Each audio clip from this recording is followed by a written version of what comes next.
Welcome to the Lesbian Review podcast. I'm Sheena and I'm joined today by May Dawney, author and publisher. Today May is going to talk about her writing and her newly started publishing company.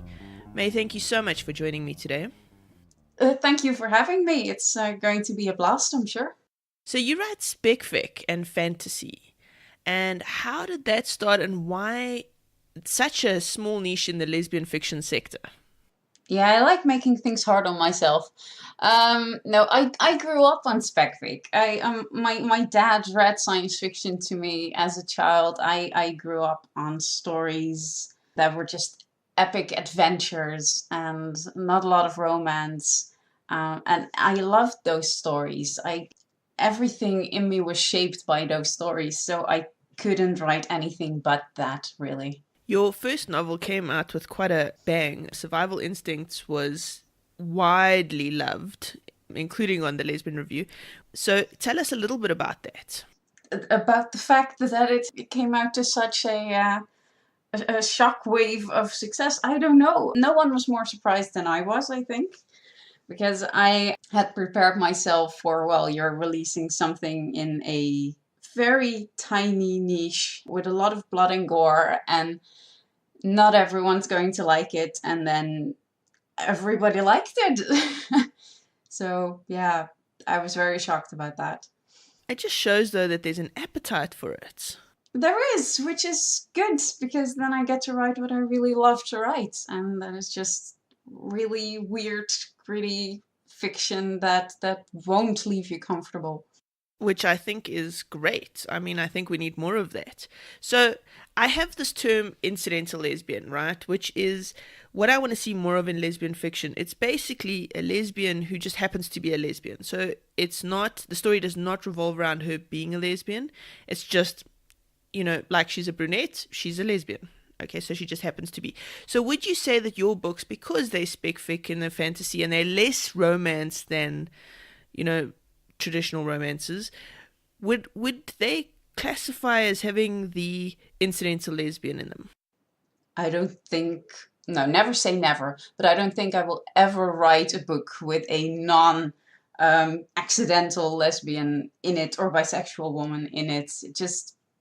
I don't live my life very conscious of the fact that I'm gay. I mean, I've been with the same woman for almost 14 years now.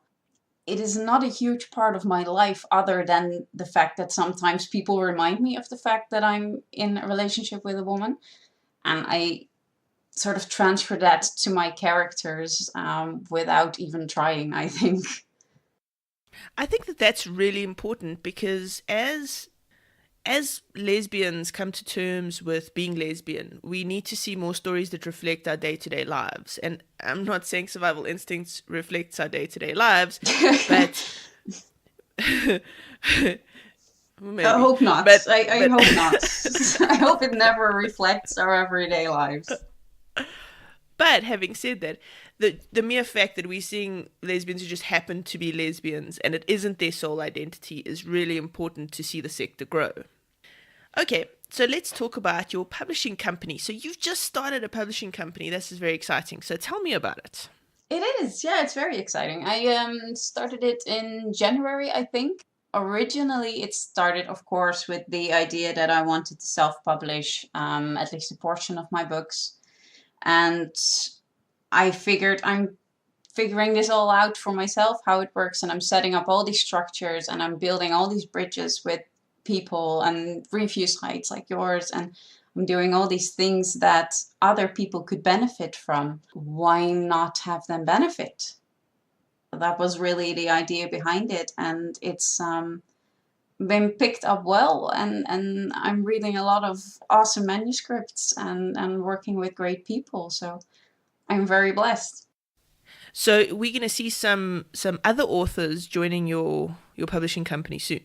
Yes, I hope to publish the first a little after the summer. It's by Kate Lawson, and it's called Loving Henry, which is a very sweet but also gritty, I have to admit, because it's me and I accepted it, of course. So of course it's a little gritty, but it's a very great romance story and family story mostly, and I think it will resonate with a lot of people. And your publishing house is going to be concentrating on lesfic. It's concentrated on fiction with strong female leads. I'm not limiting that to romance at all.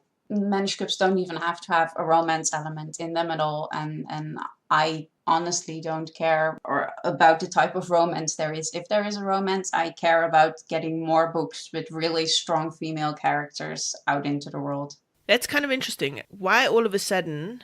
I mean, it's quite a like it's a really short space of time to go from January to June, and already you're looking at manuscripts and about to be publishing. You've already published your first, what is it, three or so magic series? Yeah, the third one comes out in on the 14th of June. So why so fast? Why is the turnaround like? What is the thought process there? That is really me just being me. I tend to have the headspace of if you're doing something, do it right and do a lot of it and just throw yourself into the adventure. I'm slightly on the neurodiversity spectrum, and I think that helps. So I'm a little autistic. So I tend to hyper focus on things. It means that I go on a lot of rides, also with myself. So it's not always handy, but I always make it work. And so far, it's working. Okay, so you come from a background of marketing, website development, and that kind of thing. That's got to help. Yeah, I have an IT and a communications bachelor. I've worked as a graphic designer for a couple of years, and I've worked in marketing and communications for a couple of years. And getting to combine all those elements, it just works really well in the publishing world.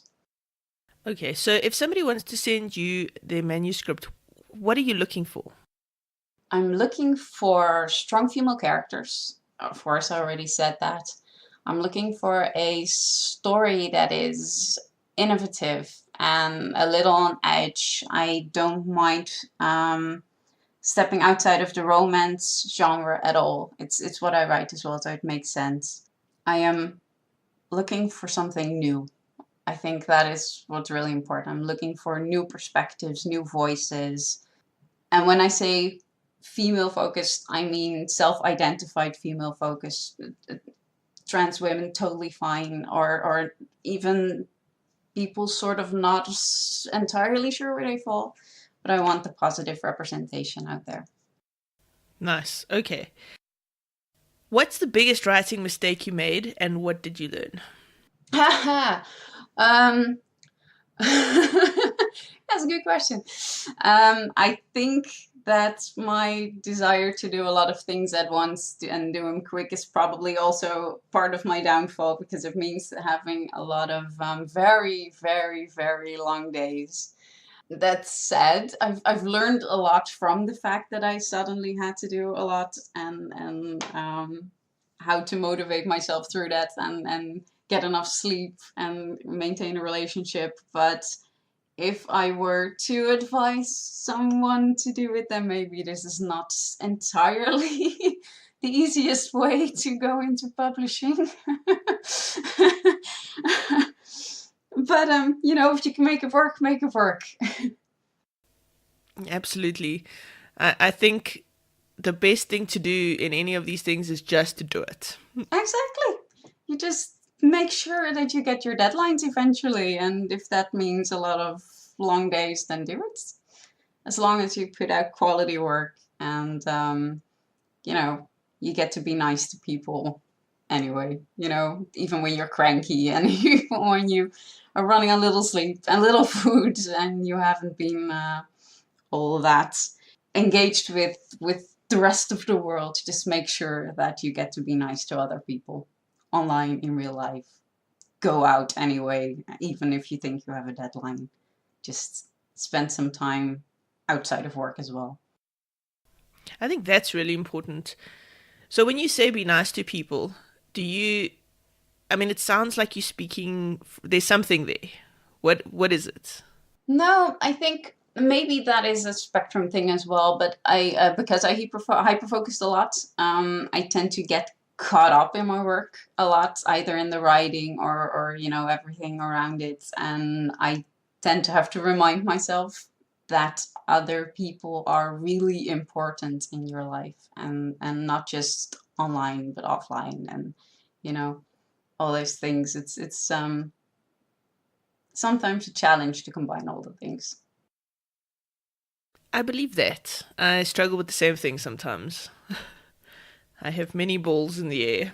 I feel you. Yes.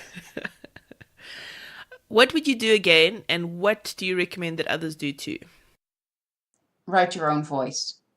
Just whatever it is, even if you doubt that it's going to sell if you're writing a book, or if you fear that people might not like it because it's too out there, or not hitting tropes or whatever. Just do it. Just get your own voice out there, because it is so important that our voices are diversified and that everyone's heard.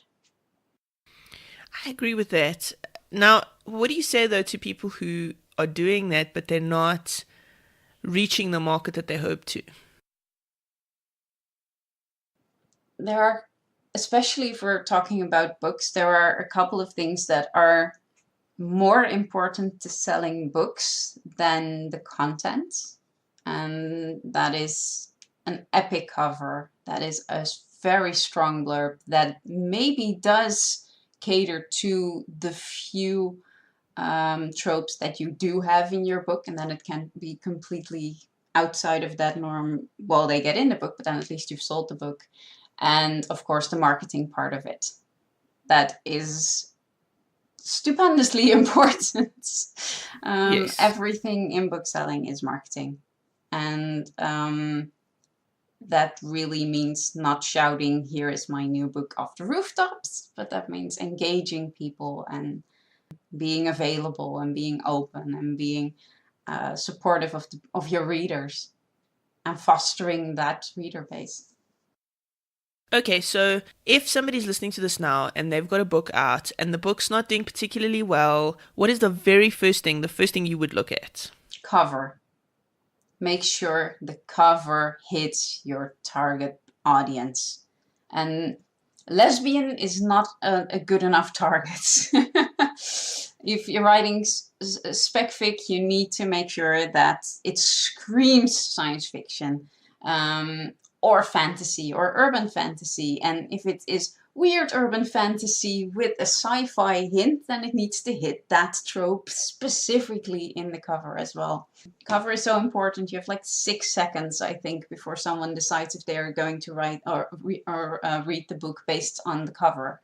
So that first instant is so important. I've read studies that say 3 seconds. Oh, yeah, even worse. Yeah. Yeah. With things like Amazon now, where you've got so much competition on the page, you've got even less time to hit that mark. And you must bear in mind also with the cover that when they see it, often it's a tiny little cover. Like it's a little thumbnail of a cover. So if you have too much detail on it, it's going to get lost in that thumbnail. So you need to think about all of these things. But yes, I agree with you 100%. Blurbs. Have you got anything interesting to say about blurbs? Like, what do you look for in a blurb? Blurbs need to speak to tropes. Because that's what people look for. And for anyone who's listening who doesn't know what a trope is a theme that readers look for in a book. It's something that a lot of authors write to. So, for example, ice queen romance. Take that. This strong character who defrosts when the romance actually starts to happen. If you've written an ice queen romance, then that has to be reflected in the cover, and it has to reflect it in the blurb. People need to skim that blurb, and it has to scream ice queen romance to them. Because if they're looking for ice queen romance, they want that.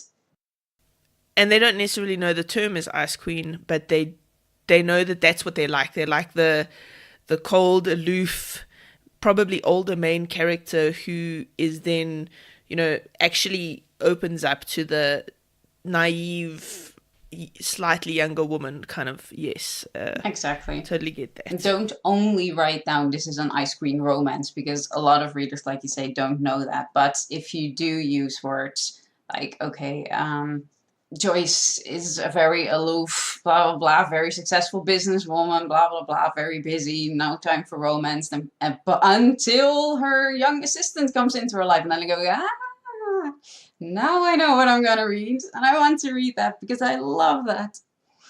So that has to be in your blurb. And in order for you to do that, though, you also need to understand what it is you're writing and what is going to attract readers. And I think, unfortunately, often writers get so involved with their work that they think that their book is actually book X, when it's actually not book X, it's actually book Y. And they've just kind of lost the plot somewhere along the way. Yeah, beta readers help. Like people who you can send your manuscript to, who will read it and who will give you feedback, and you can ask them questions. Leave always an open question about what do you think this book is, or what did you pick up from it, and try to distill that into, okay, this is apparently what my book is, although I might think it's something completely different.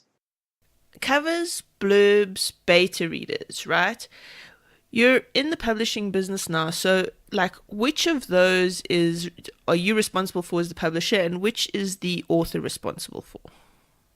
I'd hope that the work has been beta read by the time it arrives in my inbox. That's also what's on the website as part of the requirements, that has at least been sort of self-edited, and that it has been, checked for consistency, and that is also part of what a beta reader does. So I step in after that, and of course sort of act as a beta reader as well. But if I don't like it, then the consequences are that I also won't pick it up for publishing. And cover and blurb? That's me, or us, I have to say. So you get involved in the blurb as well? Yeah, yeah, absolutely. I work with the editor of the book to get that done, and of course then it goes past the writer again, and we work it out, the three of us. What's a good length for a blurb, do you think? Not too long. It depends on the book, say 200-300 words. Speaking of length of the books, do you think it's important to have books that are a specific length, word-wise? Yes, I do. But of course, there are always exceptions. Specific genres have different averages. So romances right now are, in lesbic at least, are usually between 60 and 80,000 words. So their fantasy can be a lot longer, especially epic fantasy can easily go up. I don't know, like 130 to 150,000 words. For reference, Survival Instincts is 130,000, and that's a very long book for a lesbic. Mm. But one of the big selling points for something that is 130,000 words is that it's 130,000 words.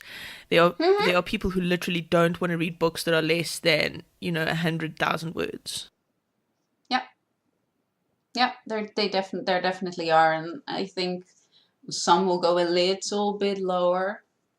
I don't know, like 300 pages or something, which is probably roughly around 80,000, depending on a lot of things, but somewhere there. But yeah, that's definitely a thing. People like longer books, especially in lesbian fiction, which is really interesting because lesbian fiction is very different than mainstream fiction in what it likes and what it doesn't like, or what its reader likes and what they don't like, apparently, which is fun to find out. Like, give me an example. Mainstream like series a lot. Continuing story series, like in book one, they start the journey. In book two, they have the middle section of the journey. In book three, they end the journey, like Lord of the Rings. Mainstream loves Lord of the Rings type series books. And lesbian fiction really likes its standalones. So one story, preferably a romance, contained in a single book. And then, of course, they love a sequel, like a new story with the same characters, but not one that they have to wait on, nothing with a cliffhanger, things like that. It's true. And series that revolve around the same central cast, but each book is a different set of characters from that cast. So Melissa Braden type stories where she'll do like the Seven Shores romances, and then each book will have the same kind of set. Yeah, that works too. If people like some kind of familiarity, I think lesbian readers invest a lot more in the worlds that we build as readers than perhaps the mainstream readers do. So when we get to revisit that world with or without the characters that we've grown to that they've grown to love, because lesbian readers really hook into their characters, I think, um, then yeah, they'd love to do that. It's true. It's true. Okay, so is there anything else that you think would be of interest to listeners? Ooh, open question. Um, ah, um, concerning what? Um, What you're as up for to, your books that are coming, ooh. wise things you have learnt about lesbian fiction, um, anything.